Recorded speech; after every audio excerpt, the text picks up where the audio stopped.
Hello, everyone, and welcome back. So I wanted to dive deeper today into operational value creation in the context of private equity.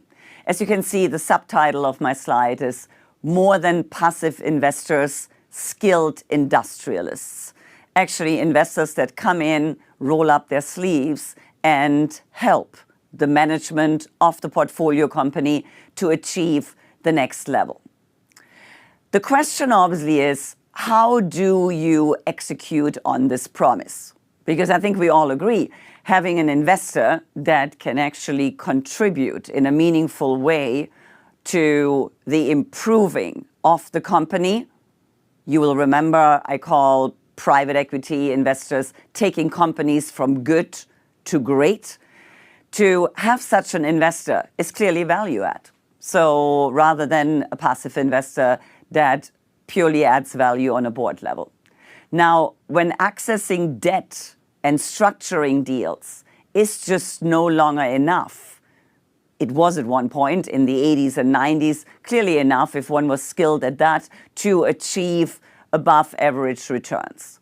Nowadays, given the amount of private capital that we have that is competing for good assets, being able to add operational value to a portfolio is crucial. I don't think it's optional anymore. It is expected of a good private equity investor. So let's dive a little bit deeper. Obviously, in the context of thinking about what to do with a company, how to take it from good to great, there is the eternal hunt for low-hanging fruits. That starts with due diligence.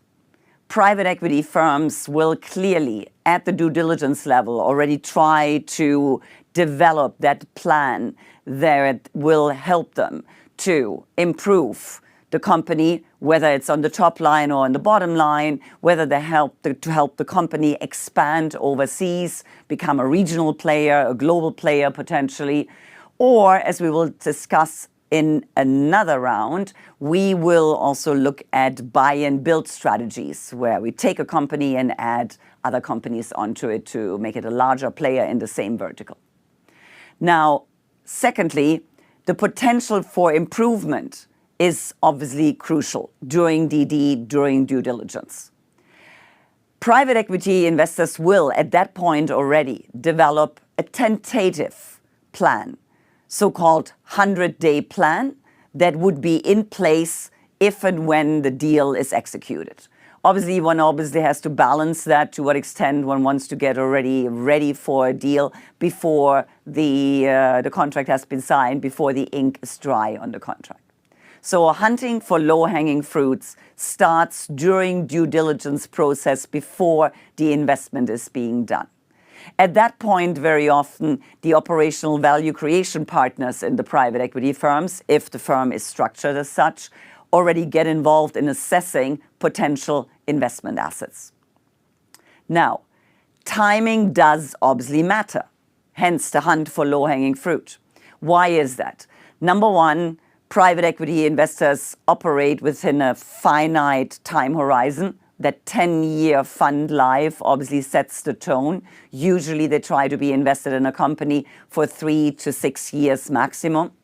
So timing does matter. Finding value that can be created in a short period of time really makes a difference. In addition, timing does matter because obviously an earlier exit, earlier than potentially even expected in the investment memo, is useful and much appreciated by the LPs in the fund. Now, let's have a closer look at the what. What is the value creation roadmap? What kind of levers can private equity firms pull? So obviously on the left side, you see operational value creation is what we're talking about above. And then there's the baseline return, the kind of return the company would have likely achieved at exit without the private equity firm getting hands-on involved and helping it to improve. So let's go down some of those levers. And they are in no particular order, so this is not from top to bottom. They all matter and obviously very much depend on the asset that the private equity firm invests in. Number one, sales growth, the obvious part. Can we open new markets? Can we improve the sales team? Can we complement it with some of our skill set potentially connected to potential clients in our network as a private equity firm? Gross margin improvement. Margin is ultimately what everyone targets. Achieving better gross margins obviously will help the company to sustain as well, potentially, a more strenuous, a stressful macroeconomic environment. One develops a little bit more headroom to actually to maintain profitability. Overhead reduction. It usually comes up as the first lever when I ask students in my class around it, what do you think private equity will do? Overhead reduction, I should add to that, improving of the management team, improving of the whole HR composition of a corporate. So it's not just overhead reduction, but also hiring more talent, better talent, through channels that potentially were not available to the company prior to bringing in the private equity investor. Capital efficiency. Capital efficiency is crucially important. Why? Because very often in buyouts, leverage is being used. So having a better capital structure as a company, balancing short-term and long-term commitments within the organization, allows the company, allows management to be more confident about the debt that they have on their balance sheet. And finally, last but not least, I should say, shared services. Now, in the day and age where AI obviously plays a crucial role in the improvement of corporates, shared services may all the way reach to offering a company access to certain skill sets that can help the company develop its own AI agents. Usually, traditionally, though, shared services is often referred to sales, marketing, and just simply offering the portfolio company access to companies with services that they may have not had access to prior to it. Now, let's have a look at the how. So we discussed the what we're trying to achieve. How do private equity firms execute on that?